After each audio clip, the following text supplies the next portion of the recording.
아, 거두절미하고 시작하겠습니다. 아, 일단 저희 4월에 하려는 강좌 기본 컨셉은 윤석열 정부의 3대 개혁에 대해서 전문가들을 모시고 하나씩 좀 꼼꼼히 들여다보는 시간을 좀 고민했어요. 원래 그걸 하고 제가 마지막 4강자 하는 거였는데 교수님들 그 일정상 제가 이제 앞으로 오다 보니까 부담이 지금 좀 많네요.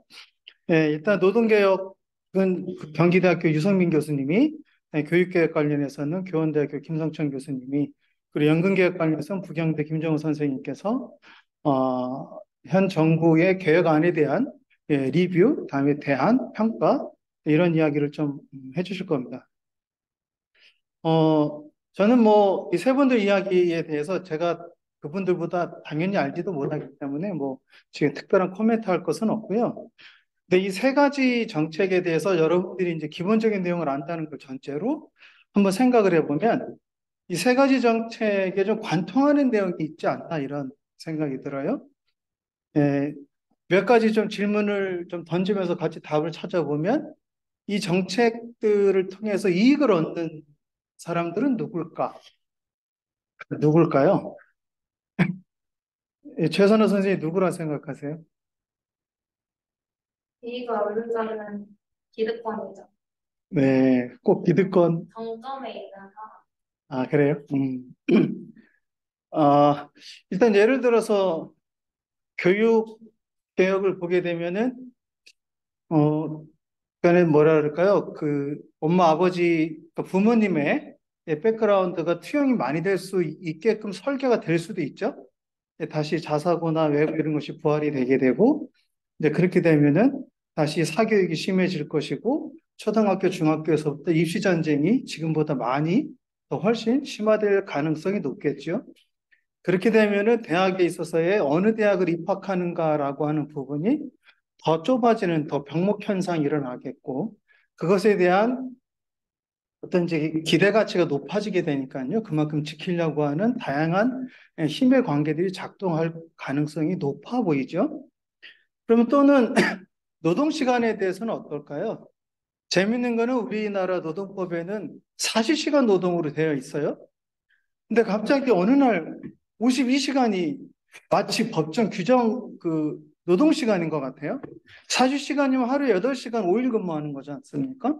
52시간이면 10시간씩 근무하고도 2시간을 더 해야 되는 거예요. 제가 보기엔 2030 세대들, 특히 남성분들이 왜 갑자기 윤석열 정부에 대한 좀 반감이 늘었을까? 한마디로 해서 우리 우매하지 않다는 거예요. 네, 2030 세대들이 우매하지 않은 거죠. 그러니까 그분들이 지난 대선에서 또는 지난 지방선거에서 윤석열 후보, 이재명 후보나 민주당을 찍지 않았던 것은 지금 2030 세대가 보수화돼 있다라고 한마디로 폄하할 수 있는가? 예. 그러니까 지금 핵심은 2030 세대들이 갖고 있는 삶의 불안함들에 대해서 안정성을 추구하는 것은 누구나 갖고 있는 기본적 욕망인데 그 부분을 당신은 보수화됐어요라고 어떤 이데올로기적 선악의 기준으로 들여댔을 때 당연히 반감을 갖게 되겠죠.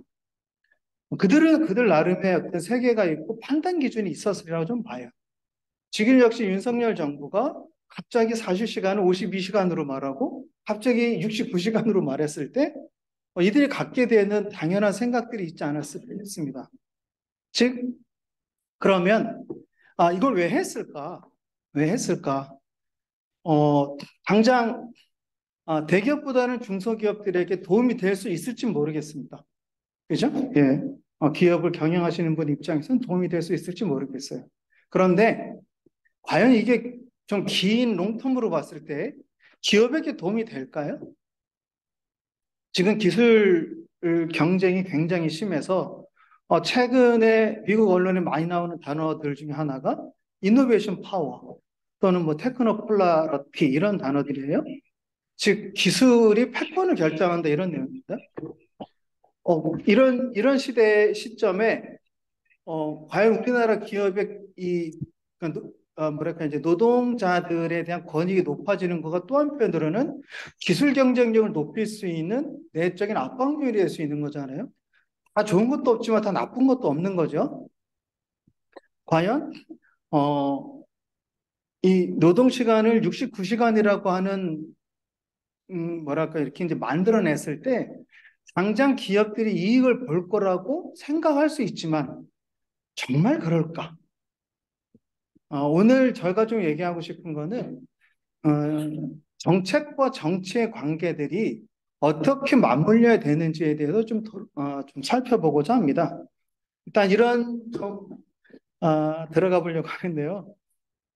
예, 먼저 오늘 강의에는 약간의 정치 철학 또는 뭐랄까요, 이론? 사상? 이런 거 약간, 그다음에 어떤 이제 세상이 돌아가는 것에 대한 안목, 그다음에 정책 설계에 대한 어떠한 뭐 이해, 경험, 이런 것들을 가지고 가정하기를 여기 계신 분들, 지금 이 강의를 듣고 계신 분들이 직간접적으로 정책과 정치에 관여 또는 관심을 두고 있는 사람이라면 전제로 이야기하겠어요. 아마 그럴 것 같아요. 예, 그러리라고 보고요. 그래서 크게 준 두 가지 키워드를 먼저 사례를 갖고 얘기하기 앞서서 이야기해 보려고요. 하나는 정치고요. 이따가 나올 두 번째 키워드는 국가 전략이라는 단어입니다. 먼저 정치, 왜냐하면 우리가 지금 뒤에 살펴보려고 하는 어떤 사례를 가지고 들여다보는 내용들을 이 두 가지 키워드를 뭐랄까, 이제 일관되게 두 가지 키워드 갖고 좀 알아보자는 거고 좀 그래 주시기를 부탁드리는 건데요. 먼저 제가 조금 우리 정치라고 하게 되면 여러분들 어떤 거 생각하시나요? 참고로 저도 정치학을 전공했는데요. 여기 있는 윤범기 기자님도 정치학 전공하셨고요. 가장 많이 듣는 게 정치하면 자원을 배분하는 힘, 그걸 아마 교과서에서 가장 많이 배울 거, 그죠? 예. 가장 많이 배울 거예요. 모르겠어요. 중고등학교에서 어떤 걸 가르치는지 잘 모르겠는데. 이건 쉽게 말하면 권력이죠. 예. 그래서 실제로 정치학 교과서에 파워라고 하는 게 책 제목에 들어가는 책이 굉장히 많을 겁니다. 예, 실제로 권력을 다루는 학문입니다. 그리고 정치의 핵심은 이 권력을 가지려고 하는 게임이죠. 예, 맞습니다. 그런데 권력을 잡으려고 하는 것만 정치일까? 어, 요즘에 가장 우리 피곤하게 하고 저도 요즘에 우리나라 뉴스 보는 게 힘든데 여야 경쟁이라는 말을 쓰기가 민망할 정도 이게 완전 이제 뻘싸움 같잖아요. 예, 완전 진흙탕 싸움 같고 한국만 그런 게 아니라 미국도 그 예를 들면은 뭐 플로리다 주와 텍사스 주는 온통 지금 그 공화당이죠. 반면 뉴욕주와 캘리포니아주는 온통 민주당이에요. 그 뉴욕은 법안이나 정책이 유럽에 가까운데 반면 텍사스주나 플로리다주는 예를 들어서 친환경 관련된 업체에는 지원하지 않는다. 그러니까 화석연료 써라 이런 거죠. 예, 이민 오면은 이민자들을 막 강제로 저기 버스에 태워가지고 버싱이라 그래요. 워싱턴이나 뉴욕 쪽에 갔다가 사람 그냥 버려버려요. 그리고 오는 거예요. 우리는 이민자 싫다 이거예요. 이민 안 받겠다. 왜? 미국 내부에서는 백인 블루칼라 노동자들의 일자리가 가장 중요한 지금 뭐랄까요? 선거의 관건이거든요. 그러니까는 이 사람들은 그냥 내버리는 거예요. 그 사람 일자리를 뺏는다는 거죠. 실제로 이민자들이 일자리를 뺏는다라는 연구 결과는 거의 없습니다. 오히려 반대가 많거든요. 또 정치는 이미지를 하고 있는 거죠. 그러면은 여야 경쟁 때문에 피곤해. 광화문에 가면 큰 현수막이 하나 붙어 있어요. 국회의원 100명이면 됐다. 왜 지금 정치 개혁하면 뭐 노냐면서 그 국회의원 수를 늘리려고 하니까는 오히려 줄여라 이거예요. 300명에서 200명으로. 과연 여야 경쟁하는 게 나쁠까요? 정당 민주주의라고 하는 것은 현재까지 저희 정책 전공한 사람들 입장에서는 인류가 개발한 최고의 제도입니다. 바로 대의민주주의입니다. 정당 민주주의 없는 대의민주주의는 존재하지 않습니다. 물론 이게 100% 맞는지는 모르겠어요. 예를 들면 중국이라든가 베트남이라든가 이런 데는 그럼 망해야 되나? 그죠? 이런 시각에 대해서 중국 내부에서 이제 왕위 같은 사람은 중국식 제도가 있다라고 하는 거고요. 예, 세계적인 석학 마구간이 싱가포르의 한국의 문정인 선생님 같은 분이시죠. 예, 그분은 그 나름의 제도의 힘에 대해서 굉장히 논리적인 설명을 하고 있어요. 그럼에도 불구하고 민주주의란 여와야가 정당 민주주의로 얘기할게요. 여와야가 죽도록 싸워서 만들어낸 그 합의점, 그게 타협일 수도 있고 선거를 통해 한쪽이 이긴 거일 수도 있습니다만 그 여와 야가 죽도록 싸워서 즉 디베이트 해가지고 내는 그 결론이 최선책입니다. 그리고 차선이 아니에요. 그 시대의 그 환경이 만들어낼 수 있는 최선책인 거죠. 예. 물론 이 민주주의는 샤츠 슈나데가 말한 것처럼 정당만의 몫은 아니에요. 절반은 정당의 몫이고 절반은 인민주권 즉 우리들의 몫이죠.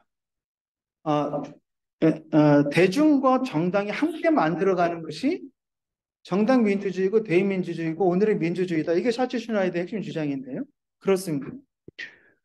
우리가 지금 민주당과 정의당과 국힘과 기타 여러 정당들이 죽도록 싸우고 있는 이 모습을 무조건 비난하거나 욕만 하는 것은 냉정히 말해서는 여기 앉아 계신 분들의 자세서는 안 된다라는 겁니다. 바로 이게 오늘 제가 말씀드리고 싶은 정치의 좀 뭐랄까 출발점인데요. 제가 오늘 이 이야기를 하고자 하는 내용에 관통하는 정치, 여러 가지 정치의 이야기와 뭐 정의와 관계들이 있겠습니다만 저는 주리의식이라고 하는 걸 가지고 좀 바라보자 이런 거예요. 주리의식이요. 어, 이거는 비평가 경향이랑은 좀 많이 떨어져요. 또 저도 뭐 커밍아웃 하자면 옛날에 열심히 학생운동, 청년운동을 했었어요. 예, 그래서 지금 나름 효자로 살려고 20년간 어머니 아버지 속을 너무 썩여서 예, 어머니가 지금 좀 아프셔갖고 제가 병원 모시고 다니는데 마치 저 때문에 아픈 것만 갖고 막 아파요. 저도 막 가슴이 아파요. 근데 운동권 때는 우리가 했던 일이 뭐냐면은 일단 욕하는 거였어요. 예, 저는 이제 노태우 정권 때 대학을 다니기 시작했는데 군사독재 물러가라. 우리가 원하는 세상, 구체적인 과제, 그거를 만들 수 있는 경로 등에 대한 고민을 깊이 하기보다 일단 거악에 대한 저항이 핵심이었습니다. 근데 지금은 그 시대가 지나가서 구체적인 비전, 그것을 실현하기 위한 과제, 그 방도, 그것에 대한 주체, 세력, 그것이 단기간이라 연속적으로 어떻게 이루어질 것인가. 경제 노벨상을 받은 노스 선생이 말한 것처럼 타이밍과 시퀀스가 어떻게 있을 건가, 즉 축적되는 연속의 시간들 속에서 그 사건이나 제도가 벌어질 타이밍들이 생겨날 수 있는 것이지 어느 날 갑자기 불현듯 번쩍 변화가 생기지는 않는다는 거죠. 즉 우리가 지금 필요한 것은 비평가로서 이것은 아니야라고 하는 이야기로만 정치가 존재하지 않는다. 우리의 주리의식은 비판을 넘어서야 된다는 거. 그럼 뭐겠는가라는 거예요. 핵심은 책임입니다. 준비가 되어 있지 않은 사람에게 권력을 주면 뭘 하죠? 권한을 누릴 수는 있습니다. 네, 그죠? 네, 주장을 네, 네, 네. 사실을 지킨다. 그렇죠. 근데 제일 핵심은 뭐냐면 우리나라 관료들 굉장히 실력들이 좋아요. 예. 똑같은 말인데 가만히 들어보면 행간의미가 다른 게 엄청 많습니다. 예. 그러면은 그 관료들의 이야기나 관료들의 노름을 욕하고 있는 게 그게 선출된 권력의 실력인 거죠. 그러니까 관료들을 욕하는 거는 학자들은 할 수 있고 저도 행정국가론에 대한 행정국가론 이런 얘기 하죠. 뭐 쉽게 말해 행정이 우위다 이런 거죠. 얼마든지 욕할 수 있어요.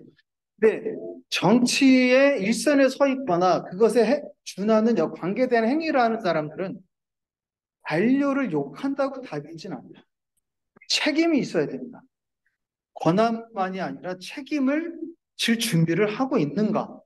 또 하나는 이 책임과 권한의 방향성이 있어야 된다. 사회적 자본이 형성되지 않으면 사회는 발전하기 어렵습니다. 이 이야기는 뒤에 좀 많이 나올 텐데, 이렇게 퍼트남 같은 경우에 사회적 자본과 민주주의라고 한국에는 번역된 책이 있죠. 꼭 한 번씩 읽어보기를 권해드리는데요. 그 중요한 단어들이 몇 개 나와요. 그게 신뢰, 책임, 호혜성이에요. 예, 호혜성입니다. 이 호혜성은요, 기회 호혜성도 있겠지만 저는 이렇게도 해석하고 싶어요. 책임에도 호혜성이 있어야 돼요. 이 사람은 책임을 졌는데 저 사람이 안 졌어. 기준이 있어야죠. 그죠? 책임에 대한 기준을 갖고 평가가 들어갈 때 진정한 의미의 어떤 성과 지표들이 나올 수 있을 텐데 우리는 그런 거 없이 성과주의를 들이대는 순간 깨지죠. 학교 선생님들이 성과주의에 반대하는 이유는 자기들 밥그릇 지키는 측면도 있습니다. 저는 그 비판합니다. 하지만 그 기준이 정당한가라는 측면에서는 그들의 목소리도 정당할 수 있다. 이 주류의식과 책임 정치들을 가지고 한번 잠깐 질문을 해봤으면 해요. 여러분들이 생각하시기에 우리나라 역사도 좋고요, 뭐 외국 역사도 좋고요. 주민 또는 시민 또는 국민 또는 인민 어쨌든 그들이 직접 만들어낸 책임 정치 사례들이 어떤 게 있을까요? 비스마르크? 그것도 있겠지만 제가 이제 일반 국민을 얘기했으니까는 왜냐면 그 밑에 이제 엘리트 사례에서 비스마르크인데 그렇죠. 예. 예, 프랑스 시민nhóm 예, 그렇죠. 야, 이게 좀 여기 많으면은 진짜 돌아가면서 질문하면 재밌는데 한 열댓 명을 상상하고 이 안을 짰는데 예. 네, 이걸 줌으로 뭐 이야기하면 좀 오래 걸리니까 제가 지금 여기 소개시켜 드린 책 중에 그 사회적 자본주의 밑에 보면은 어, 야, 내가 안 보이네. 예. 여기 읽어보세요. 야, 저기는 안경을 네. 이게 뭐냐면은 The Role of the Middle Class in Korea Democratization. 그러니까 한국 민주화 과정의 중산층의 역할이라는. 근데 이분이 김성수라고 한국 교수인데 왜 영어로 책을 썼는지 모르겠어요. 예, 여기 2000 몇 년도에 나왔는데 그 출판사가 열림당인가 하여튼 그래요. 이 책을 제가 올려놓은 건 뭐냐, 이 교수님이 진보적인 교수님이 아니세요. 예, 그 부모님이 그 예전에 한나라당 뭐죠? 신민당 하여튼 뭐, 예, 하여튼 뭐 예전에 굉장히 그쪽에 고위 관계자셨고, 예, 기본적으로 뭐 그렇게 진보적이지 않은 어떤 이제 그 백그라운드를 갖고 계신 분입니다. 그런데 이분이 저 책에서 그래서 관점이 한국의 그 중산층이 나서서 민주화가 됐는데 그렇게 된 거는 뭐 유교적 배경도 여러 가지 이런 이야기를 하고 있어요. 제가 이 사례를 좀 들은 것은 87년 민주화 항쟁이나 또는 96년도 노동자 대투쟁이나 또는 87년, 88년 노동자 대투쟁이나 또는 뭐 2000년대에 들어와서 있었던 여러 가지 사례에 뭐 광우병도 있었고요. 효순이 미선이 사건도 있었고요. 뭐 박근혜 대통령 탄핵 촛불도 있었고요. 이런 일련의 과정들이 시민들이 직접 자기 스스로 거리에 나왔던 것들이 소위 말해서 진보적인 사상으로 무장된 혁명 투사들이 만들어낸 건 아니더라는. 네. 이게 국민들, 일반 대중들이 갖고 있는 거죠. 지금 정치가 보수 대 진보로 굉장히 극렬히 나눠져 있다는 현상이 있다면 그 밑에 깔려 있는 또 아마 얘기가 나올 텐데 예를 들어서 20대, 30대들은 그 어떤 당에 대한 로열티가 있나요, 지금? 굉장히 유동성이죠. 우리나라만이 아니에요. 설마 OECD 대부분의 주요 국가들은 굉장히 투표들이 변동성이 큽니다. 왜 그럴까요? 이게 지금 꽤 많은 정당 정치 공부하는 학자들에게서는 중요한 연구 과제 중에 하나예요. 네, 핵심 중에 하나는 변화되고 있는 시대에 당이 지금 잘 못 따라간다. 라는 거는 대략 좀 모아져 있는 이야기지 않나 싶습니다. 뭐 이런 거 많잖아요. 뭐 프랑스 시민령도 있고 우리나라도 많이 있을 거고요. 정치 엘리트 사례, 윤만 기자가 이야기하셨던 뭐 비스마르크도 뭐 그럴 수 있어요. 어, 아주 극단적으로 오른쪽으로 흘러간 케이스도 있죠. 파시스트 같은 사례가 있을 겁니다. 또 아주 왼쪽으로 많이 흘러갔던 사례들도 있죠. 우리가 뭐 많이 아는 소련 혁명도 있을 거고요. 러시아 혁명도 있을 거고요.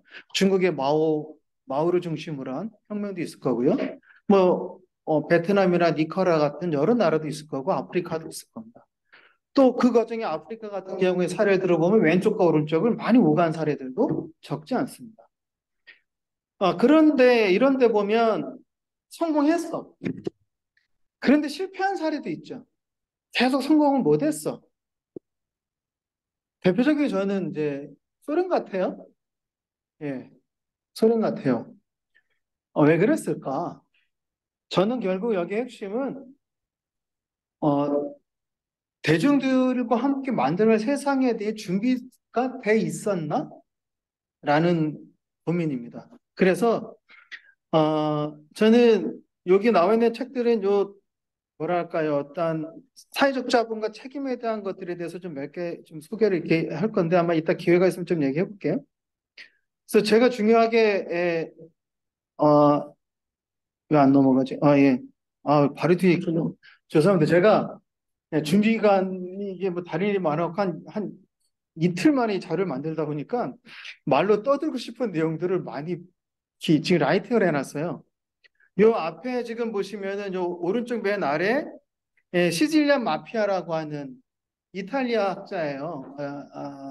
디에고 감바타라고 하는 연구자인데 이 마피아 관련된 거 굉장히 재밌습니다. 굉장히 재밌는 그 내용들인데 이분은 이런 거를 해놨어요.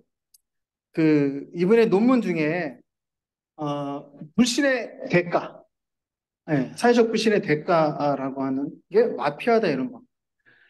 그러면은 여기에는 이 세 가지 환경 이분이 보니까 세 가지가 막 뒤섞여 있더라는 거예요. 불신이 사회적으로 일어나는 게 이런 거예요.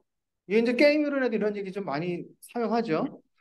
협력하는 게 상호 이익인데 사람들이 협력하지 않는 곳에서 불신의 대가를 치러. 새로운 방법으로 경쟁을 해. 왠지 요즘에 한국 정치에서 많이 또는 한국 사회에서 많이 보는 것 같아요. 그죠? 예. 경쟁으로 모두가 득을 볼 수 있는데 경쟁을 제한해. 예를 들어서 새로운 물이 들어와야 되는데 새로운 물을 못 들어오게 막아. 또는 후배들이 괜찮은데 눌러. 또는 좋은 아이디어로 벤처를 딱 만들었는데 그 기술을 뺏어. 이런 것들이 있죠. 경쟁을 해야 좋은데 경쟁을 막는 곳에서 문제가 생깁니다.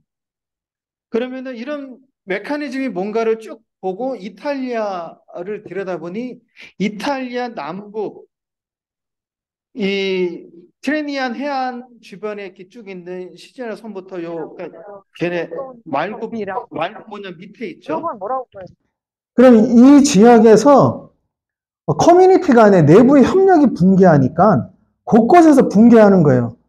그래서 신뢰가 없으면 협력적 균형이 불가능하다. 이게 이제 감바타가 내린 결론입니다. 오늘 한국의 모습을 많이 보여주고 있습니다.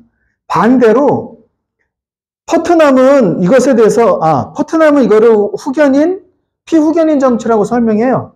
마피아가 횡행하면, 즉 신뢰가 존재하지 않으면 힘센 놈이 왕이죠. 그러면 어떻게 되는 거예요? 이탈리아 남부는 힘센 놈, 즉 마피아가 정치도 결정하고요, 시장도 결정하고요, 취직도 결정하는 거예요. 공식적인 제도가 동일하게 이탈리아에서 70년대 말에 우리를 치면 지방자치 제도 발전하는데 저기 북부는 잘 되는데 남부는 안 돼. 왜 안 될까? 그런데 퍼트남이 굉장히 긴 시간에 종단 연구를 하죠. 예, 결론이 이게 사회적 신뢰가 없는 곳에서는 결국은 후견인이 왕이고 후견인과 피후견인 관계가 있을 때만 시장과 정치가 이런 관계들이 성립하더라라는 거였습니다. 굉장히 우울하게 된 거죠. 실제로 이탈리아를 저는 못 가봤는데요. 예, 이탈리아에서 공부하고 온 그 동료 연구자 얘기 들어보면 실제로 차이가 많이 난다고 해요. 이 비슷한 요 퍼트남 얘기가 요 앞에 자본주의와 민주주의라는 책이죠. 예, 지금 간바떼의 이야기가 이겁니다. 브로스탄이라는 사람이 지금 여기 이게 로그아웃이 뭐가 떴는데 괜찮은가요? 공유가 중지됐다는데? 잘 나오고 있습니다. 아, 그렇습니까? 예. 브론스타인이라는 북유럽 연구자인데요. 사회적 덫이라고 하는 굉장히 중요한 개념을 만들어내신 분이에요. 이분은 이런 이야기를 하죠. 서로가 신뢰하면 모두가 이익인 줄 알아도 불신은 그걸 모두가 알지라도 서로 신뢰하지 않으면 결국은 실패로 결과가 이루어지게 되더라. 요게 이제 그래서 사회적 덫이라고 하는 것은 이런 내용이에요. 그 게임 이론, 아주 단순한 게임 이론이죠. 모두가 더티 플레이를 하면 좋은 사람도, 선한 거를 좋아하는 사람도, 즉, 페어 플레이를 좋아하는 사람도 더티 플레이를 하게 돼 있다. 게임 이론의 티트폿이라는 거 있잖아요. 예. 그러니까는, 그래서, 이런 거를 갖다 이제 사회적 덫이라고, 소셜 트랩이라고 해가지고, 이거를 정리를 이제 했죠. 이거는 뭐냐면, 사람들은 합리적이기 때문에, 상대방이, 페어 플레이를 할 거라고 하는 기대를 하면 그게 맞춰서 하는 거예요. 상대방이 더티 플레이를 할 거라 생각하면 더티 플레이를 하는 거죠. 이야기 드린 건 뭐냐면, 그럼에도 불구하고, 이런 사회적 덫을 어떻게 극복할 건가? 또는 포트남이 말한 후견인 정치를 그럼 어떻게 극복할 건가?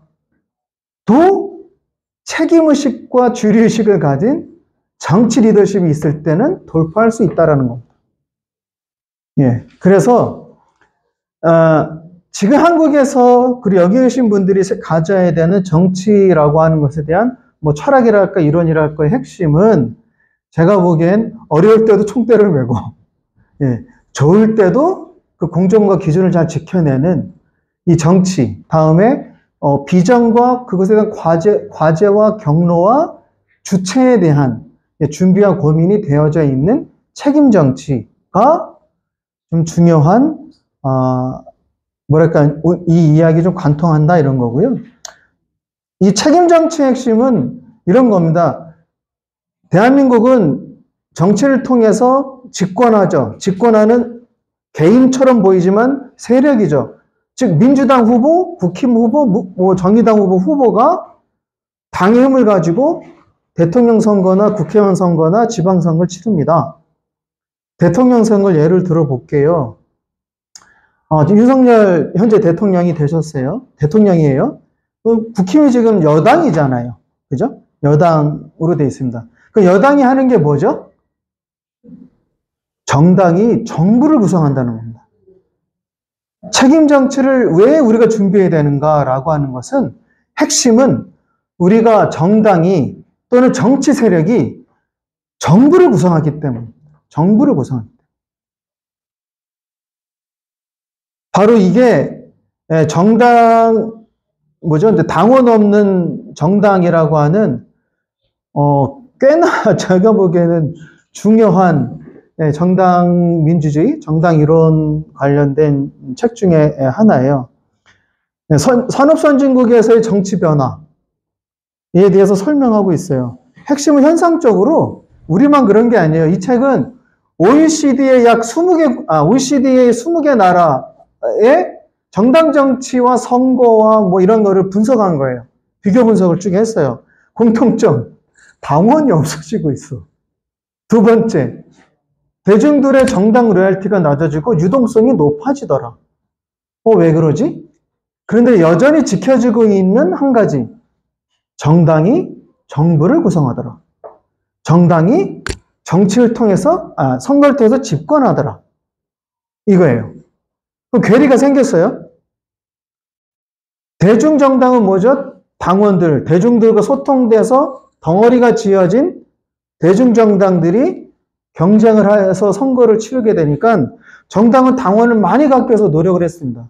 그게 좀 많이 열릴 경우에는 뭡니까? 이 대중정당은 어떤 자기 노선이 없는 정당이 아니에요. 근데 어느 순간은 이게 이제 막 없어지자라는 이야기도 막 나오죠. 오히려 그 정당 민주주의를 공부하는 사람들 입장에서 그런 것에 대해서 문제 제기가 좀 많죠. 당이 많아지는 게 나쁜 게 아니라 당이 색깔이 없어지는 게 왜? 아까 말씀드렸잖아요. 여당과 야당 또는 여러 정당들이 박터지게 싸울수록 좋은 건데, 그죠? 박터지게 싸울수록 좋은 대안이 나오잖아요. 박터지게 싸울수록 제일 중요한 건 뭐냐? 질문이 정확해진다는 겁니다. 그러니까 제 의제가 정확해지는 거죠. 그것 자체가 지금 잘 안 되는 거예요. 왜 그럴까? 왜 그럴까? 한국에서는 어떤 거죠? 한국은 근데 신기해요. 정당 가입이 이렇게 낮지 않고요. 네, 호주처럼 뭐 투표를 의무화시키는 것도 아닌데 투표율이 굉장히 높아요. 정당 욕을 굉장히 많이 하는데요. 술만 먹으면은 모두가 다 정치 평론을 하고 있어요. 정치 지도자들에 대해서 품평을 하고 있고, 그죠?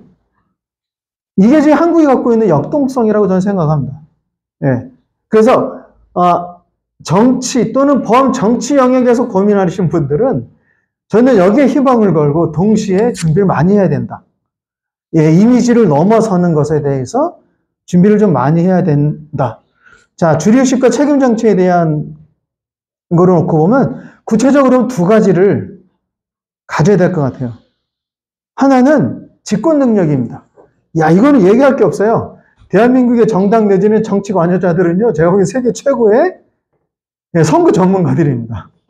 한국만큼 제가 보기에 이렇게 뭐랄까, 박터지고 첨단과 또 이렇게 보이지 않는 수많은 관계와 손과 뭐 이런 거 등등등, 예, 대한민국 정말, 예, 대박이에요. 예, 대박이에요. 미국은 불과 한 15년 전만 해도요, 전국 자기 정당 당원 명부를 갖다가 중앙 차원에서 가진 적도 없어요. 미국은 중앙당 개념이 없거든. 예, 실제로. 오바마 대통령 때 처음으로 명단들을 제가 예전에 텍스트를 읽기는 처음 모았다고 읽었었던 것 같거든요. 또 하나는 운영 능력입니다. 이거는 퀘스천이 좀 많죠? 현재 윤석열 정부 국정 운영 능력이, 야, 이러면은 저 먹고 살기 힘들어질 수 있으나 냉정히 말해서 매우 저는 낮다고 봅니다. 뭐 이따가 얘기를 좀 많이 할 거기 때문에 뭐 커밍아웃부터 하죠. 굉장히 낮아요. 제가 보기엔 역대급입니다. 와, 이럴 수 있나? 참고로 윤석열 대통령 취임한 지 지금 11개월 정도, 저 숫자를 보고 정말 10분간 셌어요, 숫자를. 잘못 센 거 아닌가. 근데 진짜 11개월밖에 안 됐습니다.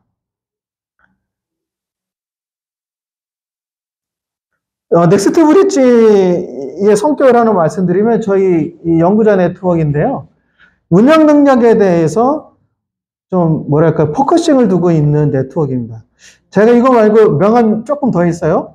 예, 사단법인 돌반의 이사인데요. 예, 거기도 준비된 정치 운동에 대해 고민하는 곳입니다. 넥스트 브릿지는 좀 준비된 국정 운영에 대한 비전, 과제, 뭐 구체적인 정책, 프로세스 이런 걸 고민하고 있어요. 제가 안진걸 소장님을 모시고 정확히는 안진걸 소장님의 돌봄 속에 민생경제연구소 소장을 같이 하고 있는데요. 거기는 현장에서 뛰죠.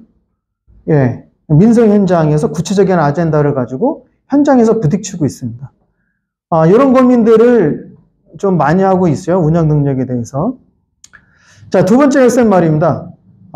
제가 말이 너무 느린가요? 국가 전략입니다. 왜 국가 전략을 지금 고민해야 되는가는요, 지금 시대가 굉장히 녹록지 않다. 예. 그래서, 이런 다중이기, 폴라 크리시스, 뭐 이게 누가 한 개인이 내놓은 말이 아니고, 내가 이 말을 어디서 봤더라? 예. 하여간, OECD였나? 뭐, 하여튼 이런 국제기구에서, 보고서에서 이 단어를 최근에, 여기 지금 들어오신 정세현 선생님이 저한테 보내주신 그 보고서에 나왔던 단어인데요. 제일 중요하게 지금 파란색을 치는 게 요즘 제일 세다. 현재 직접적으로 규정력을 좀, 구조적으로 규정력을 행사하고 있는데요. 지금 신냉전이 도래했어요. 예, 미중 간의 냉전, 패권 경쟁은 여러분이 그 어떤 상상을 하시는 것보다 그 이상입니다. 또 하나는 블로커입니다. 심플해요. 미국이 뭐랄까요, 이제 91년에 서구가 몰락하고 2001년에 WTO에 중국이 가입하죠. 이게 무슨 얘기예요? 세계화가 된 거예요. 글로벌 밸류 체인과 서플라이 체인이 정리가 된 거예요. 그렇죠. 그런데 어느 순간 중국이 겁나게 컸어요. 2018년을 기점으로 해가지고 실질적으로 뭐랄까요, PPP가 중국이 더 커졌다는 거잖아요. 그런 거죠. 미국은 이제 인정하기 싫겠지만 커졌어요. 그러니까 미국은 세계 패권을 유지하려면 어떻게 해야 되는 거죠? 중국과 러시아를 수정주의 국가라 그래요. 미국의 그 국가안보 전략 내셔널 시큐리티 스트래티지라고 하는 딱 보고서에 그렇게 나와요. 수정주의 국가라고 딱 규정이 되어 있어요. 그건 뭐죠? 미국의 패권에 도전하는 국가라는 뜻입니다. 수정주의 국가란. 뒤집어서 미국의 주적이라는 뜻입니다.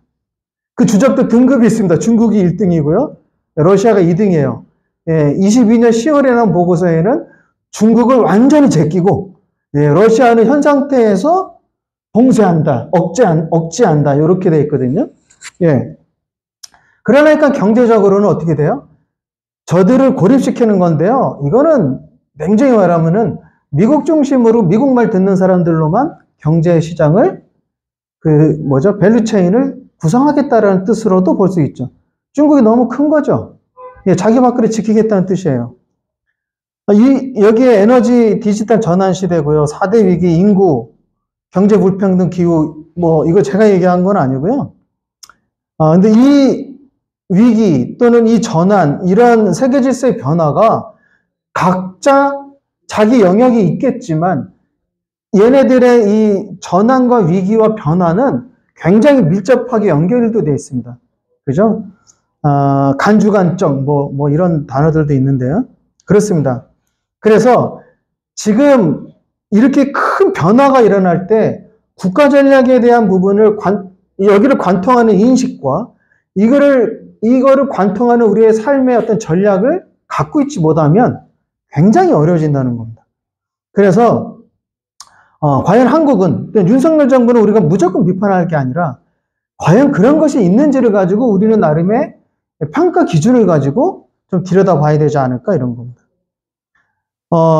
실제로 이 지금 국제질서 변화, 또 기후, 이 에너지, 이 앞에서 말한 이런 이 세 가지가 어떻게 한번 연결되고 있는지 사례를 한번 들여다보려고 해요.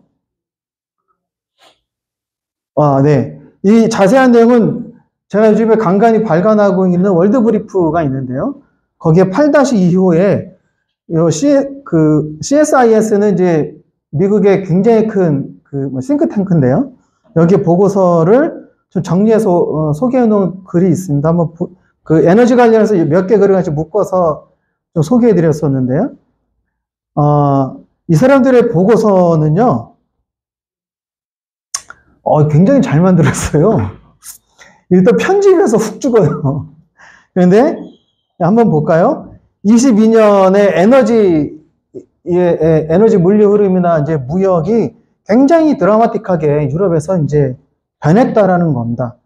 이 원인은 우크라이나 전쟁이 있어서죠. 이것에 대해서 유럽은 빨리 대응을 했는데요. 빨리 대응을 했어요.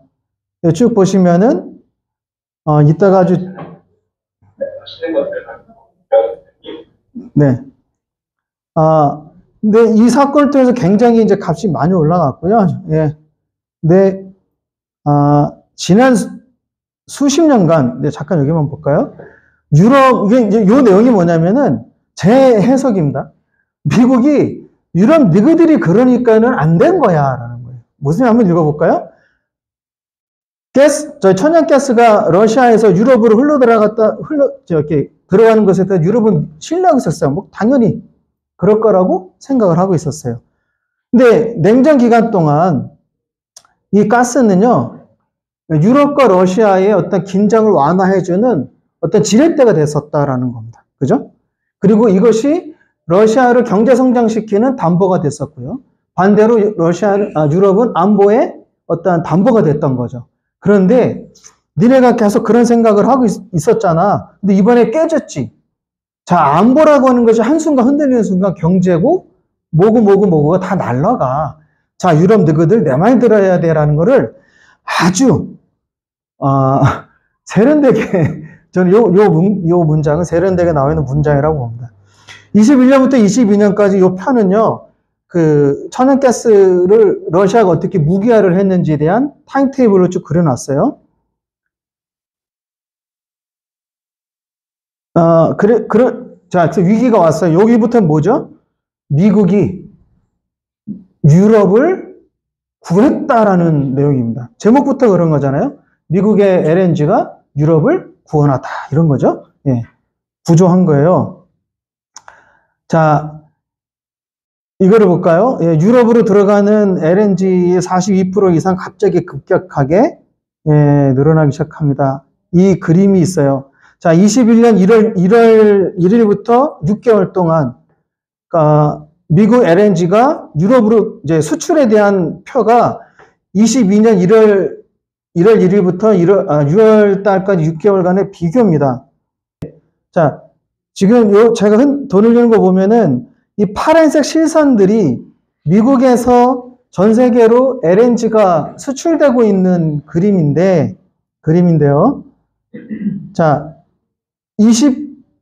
이렇게 하면은 이게 21년도 상반기 6개월간에는 유럽으로 나가는 게 조금 실선들이 얇지요. 이렇게 돌리면 이건 뭐죠? 22년도에 러우 전쟁이 터지고 나서 6개월간 유럽으로 급격하게 수출이 확대됩니다. 그리고 이 아래 돌아가는 거는요, 21년부터 22년까지 월별로 유럽에 들어온 천연가스가 어디께 들어왔나를 보여주고 있는 겁니다. 자, 시간대가 넘어가니까 어떻게 해요? 러시아가 많다가 노르웨이가 1등으로 올라갔다가 쭉 가면은, 자, 22년 메이 줄라이 넘어가니까 어떻게 되죠? 예, 미국이 쭉 치고 올라갑니다. 예, 미국이 치고 올라가죠. 자, 21년에 미국에서 LNG 수출선이 지금 파란색 실선으로 쭉 나오는데요. 22년으로 가면은, 그렇죠? 여기 유럽이 굉장히 두꺼워지죠. 반면 다른 데로 가던 선들은 얇아지죠. 예, 그만큼 미국 LNG가 유럽으로 몰려가고 있다는 겁니다. 요거는 시간대별로 시간이 흘러감에 따라, 자, 다시 처음부터 와보면 21년 페브루아리 쭉 이제 마치 에이프릴 이렇게 올라가죠. 예. 요런 게 22년 노벰버로 가면은 미국이 월등하게 올라갑니다. 네. 미국이 월등하게 올라가는 그림입니다. 그래서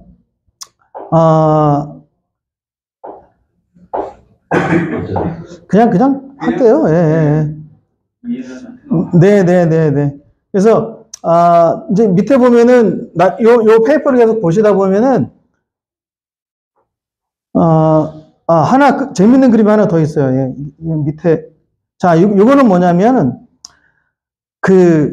이런 유럽으로의 가스 수출이 부스트 인베스트먼트 투자를 미국의 이 LNG 관련된 설비 투자를 촉진시키고 있다는 거예요. 자, 이게 지금 미국의 이제 대서양쪽 해안인데요. 여기 지금 보시면은 지금 여기 보이세요? 예, 이게 이제 몇 개 없는데 이게 시간이 지나니까 좀 많아져요. 그리고 지금 이 진한 색깔이 현재 작동하고 있는 그 LNG 터미널들입니다. 그래서 이것이 점점 늘어나고 있죠. 이거 보시면은 새로 건설하는 것들, 빗면 처리 보시죠. 예, 여기 여기 반 빨갛고 반 회색 이렇게 이 꺾기 표시로 되어 있는 것은 현재 건설 중이고요. 그다음에 FID는 이렇게 승인 설가 설비가 이제 승인 설가를 기다리고 있는 것들이 요 이제 빛비친 애들입니다. 계속 늘어나고 있습니다. 그러니까 지금 실질적으로 기후변화와 국제관계와 에너지 문제, 뭐 이런 그 여러 가지 사안들이 러우 전쟁이 터지고 나서 미국에게는, 유럽에게는 또는 다른 국가들에게는 어떻게 미치고 있나. 자, 미국에서 나오든 또는 뭐 카타르에서 나오든 노르웨이에서 나오든 천연가스들이 예전에는 유럽 외에도 많이 흘러갔는데 지금 유럽으로 많이 가니까 당연히 다른 나라들은 가스 확보 전쟁이 일어나게 되고 그것에 따라서 당연히 가스 가격은 올라가게 되니까 BCM, 즉 천연가스 단위예요. BCM 단위별 가격이 올라갔는데 이 페이퍼에 보면 이렇게 나오죠. 유럽이 미국에 6배 올라갔고 뭐 이런 거예요. 그 미국은 지금 엄청나게 그죠? 돈 벌고 있죠. 미국은 지금 셰릴 가스로 엄청나게 돈 벌고 있어요. 또 미국은 그 셰일 오일 가지고 돈 많이 벌고 있죠. 예. 그래서 오일이 지나가야 되는 그 해협 있잖아요. 사우디아라비아 그 반도를 끼고 양쪽으로 아프리카 만나는 것과 여기랑 만나는 이 두 군데 그 헤르무즈 해협 뭐 이런 데 있잖아요. 여기에 대해서 미국이 지키는 건 중동의 기름을 나르는 것도 있지만 자기 기름도 지나가야 되거든. 그죠? 이 과정에 왜 이게 그냥 단순히 원유만 가는 게 아니라 가갖고 정제하고 뭐 이것도 왔다 갔다 하고 하니까 이 해협을 지키는 것에 사흘 굉장히 중요한 문제입니다. 이게 어디에 나올까요? 미국의 국가안보 전략의 핵심적인 주제로 딱 나와 있습니다. 따라서 지금 이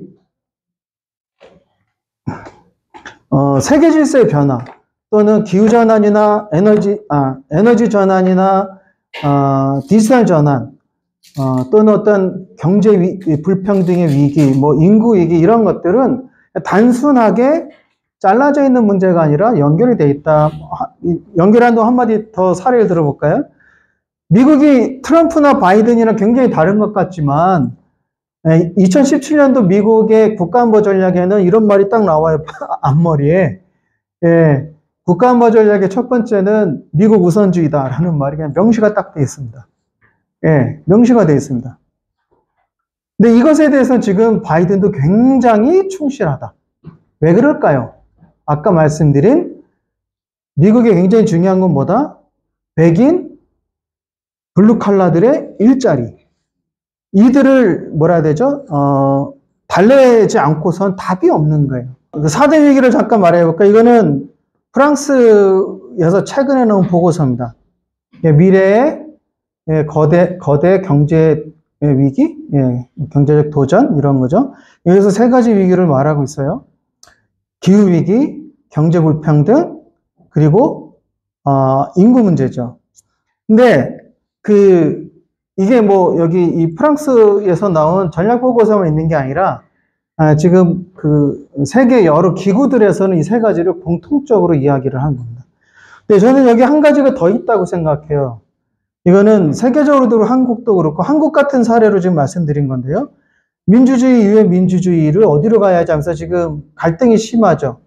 즉 산업화와 민주화라고 하는 어떠한 우리의 큰 제도가 있었어요.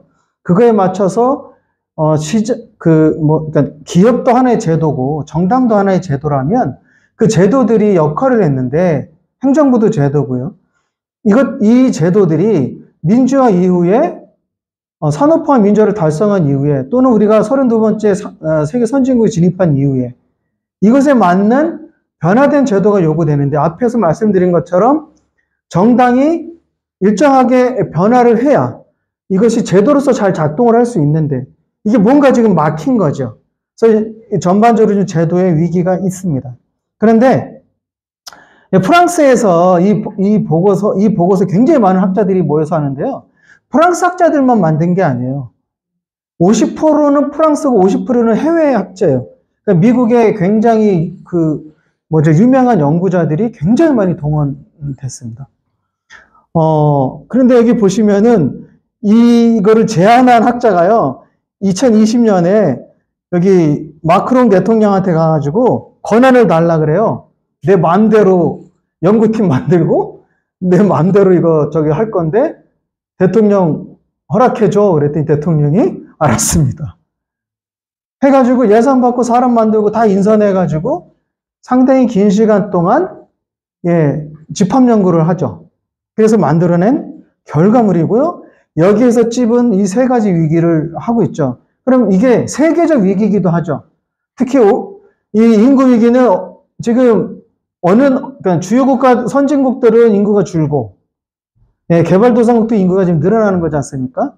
2100년에는 110만 명까지 인구가 늘어나고, 그다음부터 인구가 전 세계가 감소할 거다라는 게 현재 전망치입니다. 110억. 110억까지 인구가 늘어간 후에 이제 준다. 2100년에까지 늘어날 거라는 거예요. 근데 문제는 선진국은 계속 줄 거죠. 준다는 거예요. 저는 윤석열 정부가 이런 거 했으면 좋겠어요. 이거 보수 진보, 저는 보수적으로라도 했으면 좋겠어요. 그래야지 뭐 논쟁이 일어날 거 아닙니까? 예전에 지금 돌아가신 박세길 선생님, 박세길 교수님, 선진화 담론 하셨던, 저는 그런 담론이 지금 정말 필요한 시점이라고 생각해요. 마부반이는 미국이 힘을 갖는 이유를 세 가지로 꼽은 게 있어요. 하나가 자유시장, 하나가 미국이 갖고 있는 정치체제, 민주주의 체제, 세 번째가 미국이 갖고 있는 대학이라고 그랬습니다. 대학교. 재밌죠? 재밌는 이야기죠. 그 선진화 담론 하면서 그때 그 교육대개혁안 5.3일 조치를 만드는데 박세일 교수님이 취지와는 제가 보기엔 말이 다른 거로 저는 이해하고 있습니다. 이런 논의들이 좀 있었으면 좋겠어요. 윤석열 정부 보여줬으면 좋겠습니다. 이거 돈 그렇게 많이 안 들어요. 뭐 몇 조씩 드는 거 아니잖아요. 자, 이 위기에 대해서 세계경제포럼이 매해 그 위기보고서를 냅니다. 이거 올해 나온 거예요, 올 초에. 여기에는 2년 동안은 먹고 사는 문제, 생존의 위기가 전 세계를 덮쳤다. 물가는 계속 높을 거고, 금리도 계속 높을 거고, 식량 위기도 있을 거고, 등등등등 경제는 침체할 거고, 전 세계가 서바이벌 생존의 문제에 직면한다. 10년 동안은 기후위기, 왜? 러우 전쟁 때문에 또는 이 예기치보다 코로나로 인한 공급망 위기, 그 공급망 위기라는 인플레이션 등등의 여파로 아리백, 그 좋아하는 아리백 2030 1.5도로 지켜내기 위해서 탄소를 감소시키는 이거를 이행하기가 어려울 거다. 그런데 이것이 부메랑으로 돌아올 거다라는 이야기를 하고 있습니다. 자, 기후와 에너지 위기에 대한 거에서부터 경제 불평등, 인구 감소 문제 등등에 대한 이야기들이 있죠. 이것은 이 보고서 안에 2년간에 가장 닥쳐올 10개 문제와 10년 동안에 있을 문제들을 이렇게 보여주고 있습니다. 그래서 이 2년 동안에 보면 가깝게 보시면은 맨 위에가 생활비죠. 코스트 오브 리빙 크라이시스. 생활비 위기가 제일 윗번에 있어요. 옆에 이제 10년치로 가면 녹색이 많죠. 이거 다 이제 기후위기 관련해서 10개 중에 6개인가 5개인가가 그런 문제로 있어요. 2년간 위기로 와보시면은 두 번째가 그 기후온난화로 인해 가지고 예기치 못한 자연재해가 있을 거다. 세 번째가 그 패권 경쟁이에요. 쉽게 말해요. 이제 지경학적 충돌 이렇게 되어 있는데 핵심은 미중 패권으로 인해 갖고 세계 경제가 어려울 거다 이런 이야기입니다. 자, 그러면은 2대 전환, 에너지 전환과 기후 전환은 단순하게 기후 변화 위기는 에너지 전환으로 풀고 4차 산업혁명 이런 거는 디지털 전환으로 그냥 간단하게 해결되는 문제일까요? 우리 에너지 이렇게 이제 전환 오니까 한국에다가 풍력발전소를 엄청나게 그냥 세우면은 해결이 될까요? 한국에 예를 들어서 풍력발전기 한 3만 개 꽂으면은 해결된다 칩시다. 3만 개 꽂을 땅이 있을까요? 그렇게 부는 풍량이 있을까요? 그죠? 쉽지 않은 문제들이 있을 겁니다. 이거는 한국 연구자랑 같이 만든 건데, 이런 디지털 전환과 그 에너지 전환이나 이런 것들이, 기회가 될 수도 있다라고 하는 것에 대해서 뭐 나와 있는 겁니다. 여튼, 이런 전환의 끝에 한국은 선진국을 막차 탄 거죠. 화석연료, 화석 문명의 막차를 타고 지금 어떤 뭐랄까요, 이제 신재생 에너지의 시대, 디지털 전환의 시대, 그런데 갑자기 미중이 엄청나게 전쟁이 붙어 있는 이런 시대에 지금 직면해 있는 겁니다.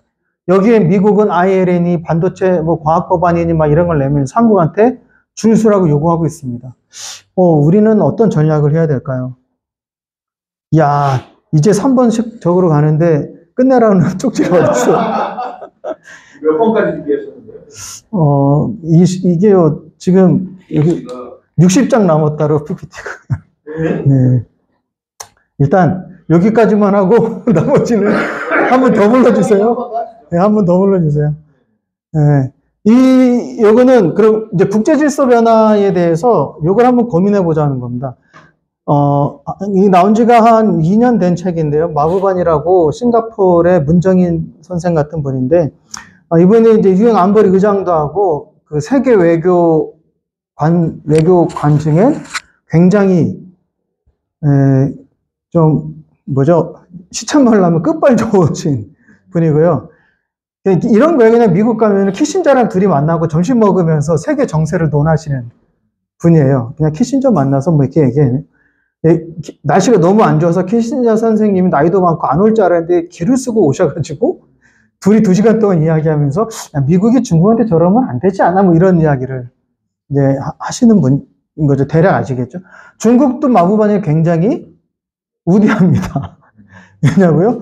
마부반이는 미중 패권 경쟁 끝에 중국이 승리할 거라고 30년 정도 지난 중국이 이긴다라고 전망하는 사람이기 때문에요. 네. 근데 이분이 여기에서 미중 패권을 바라보면서 10개 질문을 던집니다. 근데 이 질문을 제가 올려놓은 건 우리가 지금 또 윤석열 정부가 또는 여기 계신 분들이 지금 이 시대를 읽는 데 있어 이 질문은 같이 던져볼 만한 이거는 이제 질문의 그 핵심 내용들은 명조체로 제가 이제 조금 옮겨놓은 거고, 이 고득체는 뭐 제 질문이나 아니면 같이 한번 토론해 볼래? 뭐 이런 내용인데요. 첫 번째는 이런 거죠. 미국이 계속 패권 국가가 될 수 있어? 라는 질문을 마부반이는 합니다. 30년 정도 이 시간 안에 미국의 GDP가 지금 제가 제대로 기억하고 있는지 모르겠는데 중국 대비 1.6배라 그래요. 1.6배. 네, 그러니까 예전 소련이 망가질 때가 미국 GDP 40% 올라왔을 때 눌러요. 그래서 일각에는 이런 얘기가 있어요. 그 덤비는 나라의 GDP가 미국의 40% 정도로 오면 누른다. 예, 그래가지고 예전에 85년도 플라자 합의 있을 때는 일본이 이제 그 정도 언저리 왔을 때 플라자 합의 해가지고 누르죠. 근데 지금은 누를 수 있나? 이제 이런 거예요. 누를 수 있나? 네. 이렇습니다. 여러분은 어떻게 보실까요? 미국이 지금 중국과 러시아를 여러 가지 봉쇄 생션을 하고 있는데 성공하고 있다고 보시나요? 최근에 나오는 자료들은 입장이 많이 바뀌었어요. 뭐 작년에까지는 성공한다, 할 것이다, 또는 하겠다. 예, 할 것 같다. 한다? 해야 한다. 뭐 이런 류가 많았어요. 할 것 같다, 하고 있다가 많았어요. 요즘에는요, 아니다. 네, 만만치 않다. 또는 이거죠. 해야만 한다. 특히 미국 뭐 재무부 부장관이 뭐 포린 어페에 엄청난 장문의 논문보다 더 긴 기고를 했어요. 해야만 한다예요. 제가 보기엔 주장이. 뭐 이런 식이에요. 예. 우리는 어떤 전략적 판단을 해야 할까요? 그런데 또 미국에는 지구만 있을까요? 야, 이 시크릿, 시트 뒤에 보면요. 최근에 네덜란드가, ASMR인가요? 예. 중국에 안 팔기로 했잖아요. 1월까지인가요? 올 1월까지는 아니야, 나는 중국에 팔 거야. 계속 그랬어요. 갑자기 입장이 선회했어요. 미국의 이 블록화 또는 디커플링의 힘이 러브 전쟁을 지나면서 확실히 힘을 받는 것만은 사실인 것 같아요. 와, 고민할 게 많아요. 두 번째, 미국이 세계 패권과 국내 정치가 충돌할 때 우선순위를 뭐로 둘까? 한국은 예를 들면 지금 우리가 일본과 또는 중국과의 관계에서 한국에서 정치 이기려면 중국이나 뭐 반일이나 반중 감정 이용하는 게 도움이 된다고 가정합시다. 그런데 경제적으로는 친중하는 게 유리하다고 가정합시다. 이때 어떤 걸 어떻게 선택해야 되죠? 선택한다면 그 선택을 어떻게 국민들이랑 선택을 함께 만들어 과정은 뭐가 있을까요? 자, 미국은 국방비에 계속 지출을 하는가? 이게 왜 그러냐면은, 중국에게 뒤처진 이유가 뭐야? 라고 했을 때, 마부바니가 이야기하는 것 중 하나는, 미국이 중동에서 불필요한 전쟁을 하는데 6조 달러를 썼기 때문에, 아세안에다가 돈 주고 이렇게 시장을 같이 만들어갈 돈이 없어졌어. 그리고 오히려 자꾸 총살하고 그래. 예, 자꾸 내 기지 들어오라 그러고 총살하고 무기 사라고 그래. 당연히 싫어하지. 라는 게 마부바니의 이야기거든요. 우리 입장에서는 어떨까요? 한국으로 놓고 봅시다. 과연 우리가 지금 600조가 넘는 1년 국가 예산을 쓰고 있습니다. 효율적으로 쓰고 있나요? 경제 발전 또는 균형 발전 또는 개개인의 어떤 발전에 국가가 세심하고 개인에게 이렇게 맞춤으로 뭐랄까 서비스를 제대로 하고 있나요?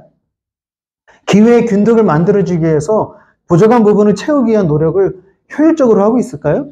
국가 예산은 효율성이라는 단어가 반드시 들어가야 되지 않을까요? 한번 봅시다. 미국의 우선주의, 아까 말씀드린 것처럼 미국은 2017년 트럼프 때 그리고 2022년 바이든 대통령 때 미국 우선주의라고 하는 부분, 특히 17년에는 앞머리를 규정하고 있습니다.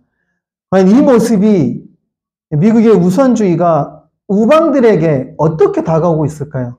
당장 한국은, 자, 삼성이 미국에게 현지에 가서 투자를 해서 보조금을 받았어. 근데 예상 수익보다 높아. 그럼 75%를 토해내래. 그러면 삼성이 거기 가서, 뭐라 해야 되죠? 투자를 해야 될 이유가 있나? 있을까? 과연 이 문제에 대해서 지금 많은 전문가들이 드디어 얘기하기 시작했잖아요. 삼성 가지 마! 그 뭐 하려고 하는데? 라는 이야기를 심심치 않게 나오고 있습니다. 그죠? 이것은 경제, 또 산업, 그 다음에 외교 분야에 계신 분들이 얘기를 하기 시작합니다. 미국은 달러와 무기 중에 자꾸 군사력을 갖고 장사를 하려고 그래요. 들이대요. 이게 되게 중요한 이야기입니다. 여섯 번째, 이 상태로 가면은 지금 무기를 자꾸 들이대면은 소프트 파워가 있을까? 미국의 소프트 파워가 매력이 있을까? 라는 겁니다. 네. 우리 한국의 소프트 파워는 뭐가 있을까? 우리는 K라고 하는 것에 있어서 이제는 국가가 뭐죠? K-팝, 영화? 이런 걸 넘어서 지금은 우리가 함께 고민해야 되는 거는 K-소프트 파워로 고민해야 될 때 아닌가요? 저는 윤석열 대통령이 저는 예산을 2, 3조 빡 꽂아가지고요. K-소프트 파워 그리고 이것에 대한 플랫폼, 넷플릭스 같은 플랫폼을 만들어라고 했으면 좋겠어요. 전 민주당 국회의원 이런 거 법안 만들었으면 좋겠어요. 정책 제안. 예산 한 3조. 예, CJ도 들어오고, 예, 괜찮은 거 하는 젊은, 벤처 같은 문화 생산자들 들어와서 종합적인 K-소프트 파워를 정치학자도 들어가고 경제학자도 들어가고 지역 균형에 대한 고민하는 사람들도 들어와서 K-소프트 파워로 고민해야 될 때 아닌가. 이 책은 늘 써놓는데 문정인 교수님의 이 책은 제가 보기엔 마부반 이건 문정인 선생님 책은 꼭 보시기를 꼭 부탁드립니다. 문정인 선생님 모릅니다. 모르는데 꼭 보시기 바랍니다. 이게 좀 함께 넘어갈게요. 이거 7번은요, 핵심은 우리는 중국에 대해서 잘 알고 있나? 이번에 중국 공산당 관련해서 여기 서울대고 교수님 이름 뭐더라? 이번에 3권 기획해서 2권 나온 거 있잖아요. 조용남 교수님인가? 예. 책은 지금 제 사무실에 이게 있는데, 3페이지 읽었어요. 3페이지 저도. 읽었는데, 한번 읽어보려고요. 우리 중국을 제대로 알고 있나? 이게 남북 관계로 보면, 우리는 북한을 제대로 알고 있나? 예. 한일 관계로 보면, 우리는 일본을 제대로 알고 있나? 왜? 한국이 이 세계 강국들과 경쟁을 해야 되는 상황이기 때문에, 세계 최고의 인류 기업들과 경쟁을 해야 되는 상황이기 때문에, 적을 잘 알아야 된다. 왜? 지피지기면 백전불태. 이 얘기를 마부하는 걸 바로 뒤에 써놔요. 여기에. 지피지기면은 백전불태. 불지피 이지기. 적을 모르고 나를 알면은 일승일부 한 번 이기고 한 번 지고. 부지피. 적을 모르고 나도 모르면 매전 필태. 예. 매번 위태롭다. 매번 진다는 뜻입니다. 자, 제대로 알자는 겁니다. 다음에, 이거는, 우리는 그, 미국 또는 영국, 이런 이제 영미권에서 들어오는 정보들을 좀 많이 접하다 보니까 균형감이 좀 없죠. 예를 들어 러시아 얘기는 RT 언론 좀 보면은 러시아가 하고 싶은 얘기 막 쏟아져 나와요. 저는 이거를 보고 좀 균형감 있는 우리가 스스로 해석을 하기 위한 노력이 좀 필요하다고 보는데요. 여기는 이런 얘기를 하겠습니다. 아주 그 미국이 결정적인 2가지 이 중국의 진출을 막지 못했다. 하나가 오바마 때 아시아 인프라 투자 뭐예요? 이제 이게 그러니까 중국이 어떤 세계 무대에 그러니까 세계 패권은 크게 3가지로 이루어져 있습니다. 첫 번째는 뭐죠? 군사력, 안보. 이게 제일 핵심이에요. 예, 이게 여차하면은 지금 전쟁 한번 나면 다 정리되잖아요. 2번째가 WTO와 같은 국제 그러니까 밸류체인, 공급망, 무역망 등등 경제 관련된 거. 3번째는 화폐예요. 통화, 화폐, 금융 이겁니다. 이 중국 여기를 진출하는데 많은 국가들 또 미국의 우방들이 가입하는 것을 저지하지 못했습니다. 그 다음에 1대1로에 저지하지 못했습니다. 그죠? 중요하게 보는 거예요. 자, 여러분, 우리는 중국은 좀 어떻게 생각하고 있어요? 2009년에 제가 중국 갔을 때, 하얼빈 맥주가 5위 아니었나? 하여튼 한국 돈으로 50원 정도 했던 것 같았는데, 기억이 틀릴 수 있네. 맞나, 피라님? 50원이었냐? 500원이었냐? 50원이었던 것 같아요. 네, 그래서, 이게 괴짝으로 먹는데, 돈이 안 주는 거야. 괴짝으로 먹는데, 돈이 안 줄어. 그리고 옆에 꼬치를 먹는데, 한국 돈 100원 막 이래. 정말 3명이서, 4명이서 하루는 계림산 가서 먹는데, 먹어도 돈이 안 줄어. 그리고, 얘네들, 나 저기 아기 때 보는 대한민국 같아, 막 이랬거든요? 지금은요. 깜짝 놀랍니다. 유니콘 기업이요. 예. 현재 유니콘 기업이 약 90시간 정도에 하나씩 나오고 있어요. 중국은. 대략. 중국은 지금, 중국제조 2050이라고 하는 목표, 어디에는 2025 이렇게도 나오는데, 목표를 갖고 있고, 또 하나는 2개의 100년 목표를 갖고, 이 3가지를, 이 2개를 이렇게, 연도별 목표를 이렇게 나열해보면 이런 게 있어요. 21년 지나갔죠. 샤오 강사에 선언했습니다. 25년도에 그 국산화율 해가지고 글로벌 제조 강국으로 들어가겠다. 더 이상 우리 외국 부품 받아갖고 만드는 조립국가 아니다. 들어가겠다. 들어갈 것 같아요. 35년. 이때 핵심 목표는 뭐죠? 우리가 32번째 선진국인가요? 맞나? 31번이야, 2번이야. 아니, 32번이면 33번째인가 32번째 선진국으로 진입하겠다. 이게 중국의 목표입니다. 예. 그리고 혁신국가로서 사실상 1등 먹겠다라는 목표를 갖고 있어요. 45년에 이거는 뭐죠? 세계 최고 혁신 산업국이 되겠다. 이건 뭘까요? 35년에는 자기가 지금 이길 수 있는 거 이기는 거고요. 45년에는 거의 모든 산업에서 이기겠다는 거예요. 미국을 제끼겠다는 소리예요, 이거는. 그러면은 49년에는 뭐죠? 그것을 완성한 사회. 그러니까 실질적으로는 45년에 달성하고 49년에 선언하겠다. 그게 대동사회, 다통사회다. 라는 겁니다. 지금 시진핑 주석이 3년임을 한 건 이 사람이 독재라서 하고 있다라고 보는 건 큰 제가 보기엔 오산이다. 중국 인민들은 중국 공산당에 대한 지지율이 90% 훨씬 넘습니다. 동시에 중국 사람들은 중국 역사상 지금부터 30년 뒤로의 시간이 중국의 최고 전성기라고 지금 보고 있어요. 그리고 앞으로의 30년도 더 큰 전성기가 올 거라고 보고 있습니다. 우린 중국을 잘 알고 있는가요? 예, 이렇습니다. 마부바니의 질문은 아주 심플합니다. 당신은 총을 선택할래요? 돈을 선택할래요? 아주 심플합니다. 아세안은 어떻게 하고 있죠? 돈을 선택했습니다.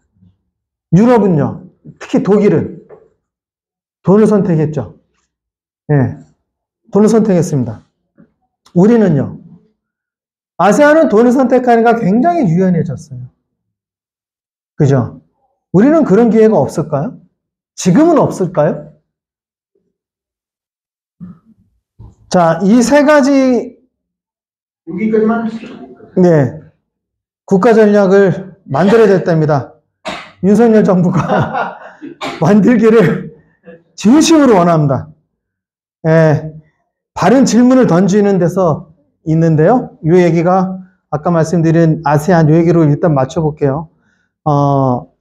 아세안을 이렇게 이 경제 문제로 그러니까 라자라트남은 저기 싱가포르의 난양대학의 라자라트남 연구소가 들어올 정도로 그 싱크탱크 연구소가 굉장히 존경받는 분이죠. 싱가포르에서. 이분이 아세안의 길을 제시를 했었습니다. 이게 뭉치면 살고 흩어지면 죽는다. 이승만 대통령이 한 게 아니라 벤자민이 하신 이야기인데 이 이야기를 해요. 아세안에다가 10개국에다가. 그래서 뭉쳐서 제가 이야기를 드리는 건 여야가 박터지게 싸우되 뭉쳐서 국가 전략을 세우고 그거를 가지고 우리가 세계와 관계를 좀 맺어가면 좋겠다.